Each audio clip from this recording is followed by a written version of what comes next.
Hey guys, I'm back, and as you can see, these cute little dudes are far from what we normally talk about, but we got sent a beautiful box from A-Drive and their team to celebrate the release of their brand new trading card game. Now, this is the first edition kind of content creator box that we received, and honestly, it is beautiful. Like, the art and the quality of these products is absolutely stunning. And you know me, I'm always a skeptic. I was really skeptical about this product. But no matter what, I was like, you know what?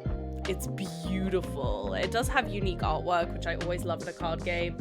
Sometimes I'm not a big fan of like card games that end up using screenshots from, like, if it's about a show, then like screenshots from the show and things like that. Just kind of lazy design really annoys me. But as you can see, these have custom foiling and they're really, really gorgeous. That was one of the cards we got out of the like little sneak peek box there. Of course, we're going in with our Dragon Shield pinks. We are sponsored by Dragon Shield. If you want to support the channel in a different way than just watching the videos, then of course, please use the affiliate link down in the description. I'd really appreciate that. But yeah, we're just going to show off what we got in the box today. The booster box is gigantic. Like, I'm not kidding. This is like double the size of Pokemon TCG booster box. I couldn't see from the outside packaging like how many booster packs were in there, and I'm not gonna lie, I didn't count. So if you can count how many booster packs we end up opening, like, let me know, because I didn't count. I was having too much fun. I was having way too much fun. So we got like 2 of these little blister pack thingies. I really like the Ambrosia card. The art on that is really gorgeous, so I think I choose to open that one. And then like 5 starter decks. We also opened those and we actually played with them afterwards, and I'm just going to talk for a little bit while we unbox the rest of this about how the game plays. Now, you have a 40 card main deck and a 20 card like spirit deck. The spirit deck is not only your resource but also your life. So you spend spirits to be able to play cards, but then also if you're reduced to 0 spirits, like, you lose the game. So it kind of has that mechanic where you can use a spin down. It's a little bit like Lorcana in that regard, but also a little bit, I don't know, a little bit Magic the Gathering-y, where you have resources that you don't want to spend too much of. So I don't know, it's nice. I really like the mechanics.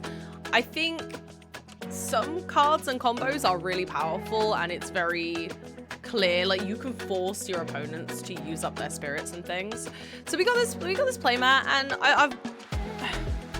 I'm not sure about it. So it's got a guy on it. I like the guy, but it's a lot of rocks, and you guys know how I feel about rocks. If you've ever been in my art streams, you know how this gal feels about rocks. Now this feels like a rock playmat, and as much as I really appreciate the design and the clarity of the zones, as a beginner player, I would have liked my zones marked. I would have liked to have known where my spirit deck goes, where my deck goes, where my discard pile goes. But it's fine, like it works, and I like that there are clearly marked card areas. So at least that's something.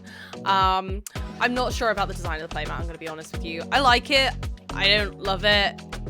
I like my little guy, but he gets kind of very covered up by playing the game, and then I'm left with rocks. So, not that I'm noticing it while I'm playing, to be honest. I gotta say, I had fun. I had a lot of fun. So here we are, cracking open the first of our booster packs. If you've played Elestrals, you might actually be able to recognize some of these cards. I do speed up the footage from here because it gets, you know, it gets a little... I don't know. You guys can't see the cards super clearly, so I'm not gonna bore you with the details. Okay, here we go. Speed mode. We're just kind of looking at the cards as we go along, kind of trying to figure out the mechanics of the game. I think that's one of my favorite things to do when we very first discover a new trading card game.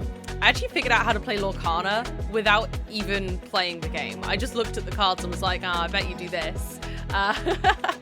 So that was really cool. We're sleeving the foils. The ones in these booster packs and these kind of sealed ones did come they did arrive a little bit warped, but I reckon I'm going to be able to fix that, so I'm not too worried about it. And again, this is like all of these packaging elements and all of these boxes, it says that this is not finalized in any way, so I imagine that's something they're going to fix. I really can't imagine it would stay like this, and to be honest, when we were playing, even if we were to change these out, I think if they're sleeved, like, we wouldn't really notice. We give them a bit of... And so here we go into, yeah, opening more of the booster box. Realistically, at this point, we didn't know what any of these cards meant. We don't know how rare they are. We don't know what they're going to do, but we're just trying to, as you can see us kind of trying to figure out the game and the mechanics, and you can see the little symbols in the middle of the card, and we were like, oh, they must be like cost. And then some of them had different types, and we were like, oh gosh. But the foiling, again, is just so gorgeous on them. It really is impressive. Here we just figured out like a similarity. We're like, oh, is it like an evolution chain? But actually there isn't any evolution chains in this game. So some of them look quite similar. Like we had the Ursi kind of bear range, and they don't evolve into one another. Any Elestral can evolve, or kind of like ascend, I think they call it, into any other Elestral, as long as it's the next power rating up. So it works a little bit like the Digimon TCG in that regard. Here we are just organizing our cards. On my side of the board, the middle row is my spirits. So at the moment I have only the same 2 spirits. And Ethan's got his 1 spirit, which is in the middle of his board. And then we put that box topper, which was beautiful, in the middle. And we're going straight into our booster packs. Again, we set this bit up a little bit, but we do bring some of the cards to the camera so that you can have a look. I'm sure that some of you will be like, oh, that's a really good card. And I'm like, I have no idea, man. I have no clue. But I got more of the same spirit. At this point, I'm like, oh man, this side of the booster box, that's all supposed to be mine. I went for the left-hand side of the box. Ethan's opening the right-hand side of the box, and honestly, it's just so many booster packs, and the cards look so impressive. But we're not bothering to read any of the card effects yet because we don't understand how to play yet. I really like this one. It's like a dragon fruit. Dragon? Why has nobody thought of that before? Is there any other kind of design series that's gone for a dragon fruit dragon? Now, there's a couple of, like, again, like similar dragons to that dragon in this set. So there definitely is kind of like a little... They're not evolutions again, but there's something in common about them. And I think from what I could tell, the ones that look like one another, they have effects that quite often bounce off each other. Sluggle's one of our definite favorites. He is so cute. He's like just a little guy, just a little sea guy. You can see Ethan, they're getting like one of every single spirit. And I still only have the Thunder Spirit. I'm not getting anything else. I am made to be a Thunder girly. I am a Thunder Elestrals main, and no one can tell me otherwise because I literally could not pull anything else, and I wish I was being dramatic, but here are 2 more! How is someone supposed to get around this? Like, I've got the same spirit over and over and over again.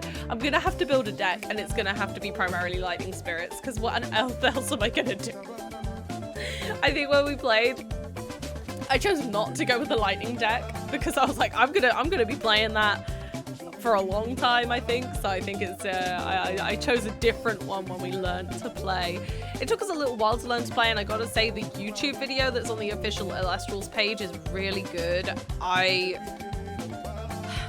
don't think I'd have got the game. I was a little brain farty that day, and I don't know if I'd have understood properly what I was supposed to be doing. There's a lot of words that... Things like ascension, I'm like, what does ascending mean? Where I was having to constantly flick to the glossary and then go back, and I think all of that was just getting me a bit muddled. But now that I understand the terminology, the game is so simple, and I gotta say, it's fun. If you guys want to see us play it on a Friday night stream on tabletop, let us know, and we'll teach you how to play Elestrals. It's actually really fun. I don't think it's a game that I'm gonna be pursuing. You know me, I play a lot of card games, but I gotta say, I'm so blessed to have this, because I think if I didn't have this kind of creator package, I would genuinely go out of my way to buy a starter deck or 2 just to play at home. And that's the kind of vibes that I also have with Magic the Gathering and Yu-Gi-Oh, where I don't have time for them. outside of my usual work and social life, but I enjoy playing them at home because we love card games, so the more the merrier. Here you can see I finally started to get some different freaking spirits, so I can actually play as something other than Thunder. But I mean, I don't know. I think I came to terms with the fact that I'm a Thunder girly. What can I say? What can I say? Honestly, the booster box keeps on going. If you guys, once again, if you know how many booster packs this was, if you could be bothered to count, please let me know, because I absolutely could not. I looked at the packets on the floor afterwards, was like, no, I'm not counting. And then Ethan pulls this beautiful Demeter. Look at her. We didn't even know there were humanoids, like humans, in this game. And this is me looking at her like, what? And she's so stunning and really, really powerful. So I think the reason that we hadn't seen any humans at this point is they are so strong. We looked up a few others after like this box and learning to play, and we're like, oh dang. So yeah, really, really beautiful art. It was nice to see something different. Again, they've made a lot of effort. The graphic design included is really beautiful, and then for them to kind of just surprise us with this massive full art is crazy. Now, a spirit comes in every single pack, and at first we thought there was a foil in every pack as well. And look, I got the frigging foil Zaptor. I've got like every art of Zaptor now. I've got every single Zaptor, I swear. If there's I'm gonna collect Zaptors. You wait, I'm gonna get all of them now. If any more Zaptor arts come out, I'm gonna get them. But we thought there were foils in every pack, and we found out there weren't near the end of the box, but they were kind of stacked to the top, so we don't know what was going on there. But honestly, this was a great experience, and I'm definitely gonna look into some more Elestrals. So if you guys want to see us play, then please go ahead and hit us up on Twitch on Friday nights. We're usually online at 8 p.m. GMT or BST, depending on the time of the year. Thank you for watching, everybody. We'll see you very soon, and thank you again, A Drive and team, for sending us this treat.